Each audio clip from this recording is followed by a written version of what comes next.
Assalamualaikum warahmatullahi wabarakatuh. Teman-teman, kembali lagi di channel IQ As. Bersyukur kita kepada Allah Subhanahu wa taala, bersalawat kita kepada Nabi Muhammad sallallahu alaihi wasallam. Mudah-mudahan kita ditetapkan dalam iman dan Islam. Pada kesempatan kali ini saya ingin mencoba untuk membagikan tentang kisah dan sejarah Hari Raya Idul Adha. Idul Adha pada setiap tanggal 10 Zulhijjah juga dikenal dengan sesebutan Hari Raya Haji, di mana kaum muslimin yang sedang menunaikan haji yang utama yaitu wukuf di Arafah. Mereka semua memakai pakaian serba putih dan tidak berjahit yang disebut pakaian ihram, melambangkan persamaan akidah di pandangan hidup, mempunyai tatanan nilai yaitu nilai persamaan dalam segala segi bidang kehidupan. Tidak dapat dibedakan antara mereka, semuanya merasa sederajat, sama-sama mendekat diri kepada Allah yang Maha Perkasa sambil bersama-sama membaca kalimat thayyibah. Di samping Idul Adha dinamakan Hari Raya Haji, juga dinamakan Idul Kurban, karena pada hari itu Allah memberikan kesempatan kepada kita untuk lebih mendekatkan diri kepadanya. Bagi umat Islam yang belum mampu mengerjakan perjalanan haji, maka ia diberikan kesempatan untuk berhari raya kurban, yaitu dengan menyembelih hewan kurban sebagai simbol ketakwaan dan percintaan kita dan kecintaan kita kepada Allah Subhanahu wa taala. Jika kita melihat sisi historis dari perayaan Idul Adha ini, maka pikiran kita akan teringat kisah tauladan Nabi Ibrahim, yaitu ketika beliau diperintahkan oleh Allah Subhanahu wa taala untuk menempatkan istrinya Hajar bersama Nabi Ismail putranya, yaitu yang saat itu masih menyusui. Mereka ditempatkan di suatu lembah yang tandus gersang, tidak tumbuh sebatang pohon pun. Lembah itu demikian sunyi dan sepi, tidak ada penghuni seorang pun. Nabi Ibrahim sendiri tidak tahu apa yang dimaksud sebenarnya dari wahyu Allah yang menyuruh menempatkan istri dan putranya itu masih bayi, ditempatkan di suatu tempat paling asing di sebelah utara kurang lebih 1600 km dari negaranya sendiri, Palestina. Tapi baik Nabi Ibrahim maupun istrinya Siti Hajar menerima perintah itu dengan ikhlas dan penuh tawakal. Karena pentingnya peristiwa tersebut, Allah mengabadikan dalam Al-Quran, Quran Surat Ibrahim ayat ke-37 yang artinya, "Ya Tuhan kami, sesungguhnya aku telah menempatkan sebagai keturunanku, sebagian keturunanku di suatu lembah yang tidak mempunyai tanaman-tanaman, di dekat rumahmu Baitullah yang dimuliakan. Ya Tuhan kami, sedemikian itu agar mereka mendirikan sholat, maka jadikanlah ganti sebagai manusia cenderung kepada mereka, dan berikanlah mereka dari buah-buahan, mudah-mudahan mereka bersyukur." Seperti yang diceritakan oleh Abu Abbas bahwa tatkala Siti Hajar kehabisan air minum hingga tidak bisa menyusui Nabi Ismail, beliau mencari air kian kemari sambil lari-lari kecil atau sa'i antara Bukit Safa dan Marwah sebanyak 7 kali. Tiba-tiba Allah mengutus malaikat Jibril membuat mata air Zam-Zam di Siti Hajar dan Nabi Ismail memperoleh sumber kehidupan. Itulah kisah terjadinya air Zam-Zam yang sampai saat ini masih terus mengalir tiada habis. Lembah yang dulunya gersang itu mempunyai persediaan air yang melimpah-limpah. Datanglah manusia dari berbagai pelosok, terutama para pedagang ke tempat Siti Hajar dan Nabi Ismail untuk membeli air. Datang rezeki dari berbagai penjuru dan makmurlah tempat sekitarnya. Akhirnya lembah itu hingga saat ini terkenal kota Mekah, sebuah kota yang aman dan makmur berkat doa Nabi Ibrahim dan berkat kecakapan seorang ibu dalam mengelola kota dan masyarakat. Kota Mekah yang aman dan makmur dilukiskan oleh Allah kepada Nabi Muhammad dalam Al-Quran, Quran Surat Al-Baqarah ayat 126 yang artinya, "Dan ingatlah Ibrahim berdoa, Ya Tuhanku, jadikanlah negeri ini sebagai negeri yang aman sentosa, dan berikanlah rizki dari buah-buahan kepada penduduknya yang beriman di antara mereka kepada Allah di hari kiamat." Dari ayat tersebut kita memperoleh bukti yang jelas bahwa kota Mekah hingga saat ini memiliki kemakmuran yang melimpah. Jamaah haji dari seluruh penjuru dunia memperoleh fasilitas yang cukup selama melakukan ibadah haji maupun umroh. Ayat itu membuktikan tingkat kemakmuran modern dalam tata pemerintahan dan ekonomi, serta keamanan hukum sebagai faktor utama kemakmuran rakyat yang mengagumkan. Yang semua itu menjadi dalil bahwa doa Nabi Ibrahim dikabulkan oleh Allah. Semua kemakmuran tidak hanya dinikmati oleh orang-orang Islam, yaitu orang yang tidak beragama Islam pun ikut menikmati. Allah berfirman dalam Quran surat Al-Baqarah ayat 126, dan kepada orang kafir pun aku beri kesenangan sementara, kemudian aku paksa ia menjalani siksa neraka, dan itulah seburuk-buruk tempat kembali. Idul Adha dinamai juga Idul Nahr, artinya hari raya penyembelihan. Hal ini untuk memperingati ujian paling berat yang menimpa Nabi Ibrahim. Akibat dari kesabaran dan ketabahan Ibrahim dalam menghadapi berbagai ujian dan cobaan, Allah memberinya sebuah anugerah, sebuah kehormatan, yaitu kekasih Allah.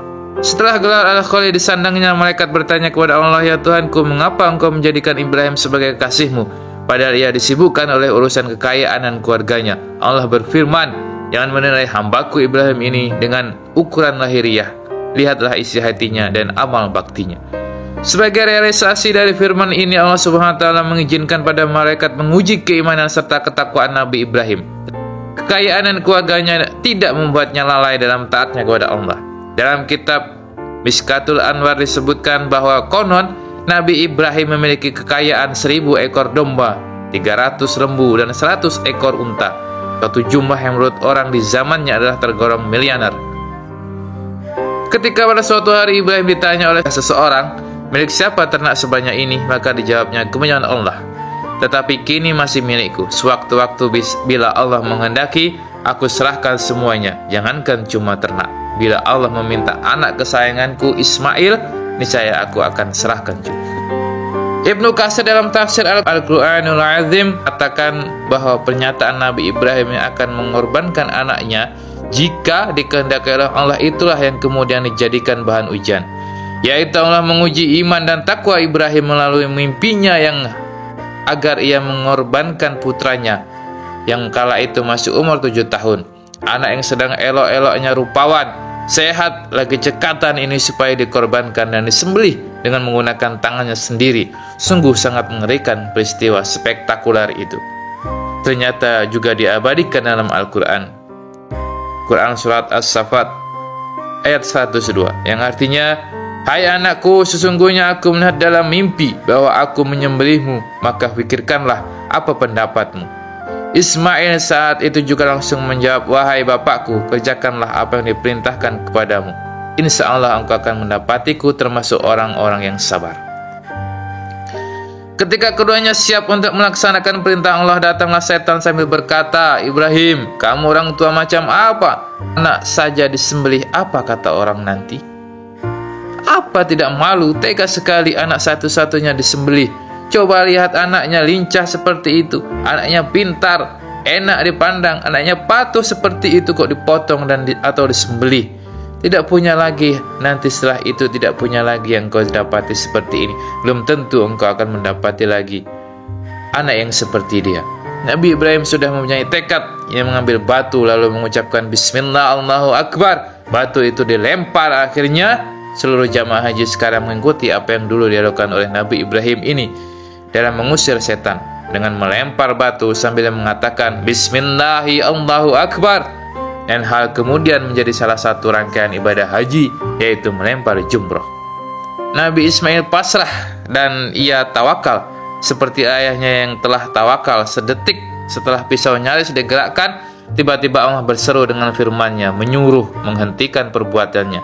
Tidak usah diteruskan pengorbanan terhadap anaknya. Allah telah meridhoi kedua ayah dan anak, memasrahkan tawakal mereka. Sebagai imbalan keikhlasan mereka, Allah mencukupkan dengan penyembelihan seekor kambing sebagai korban sebagaimana diterangkan dalam Al-Quran ayat 107-110, yang artinya, "Dan kami tebus anak itu dengan seekor sembelihan yang besar. Kami abadikan untuk Ibrahim pujian yang baik di kalangan orang-orang yang datang kemudian, yaitu kesejahteraan semoga dilimpahkan kepada Nabi Ibrahim. Demikianlah kami memberikan balasan kepada orang-orang yang berbuat baik."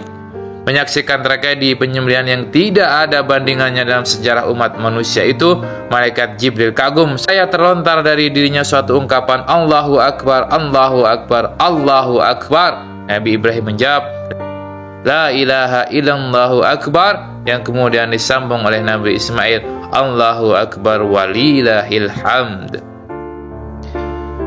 Pengorbanan Nabi Ibrahim alaihissalam yang paling besar dalam sejarah umat manusia itu membuat Ibrahim menjadi seorang nabi dan rasul yang besar dan mempunyai arti yang besar.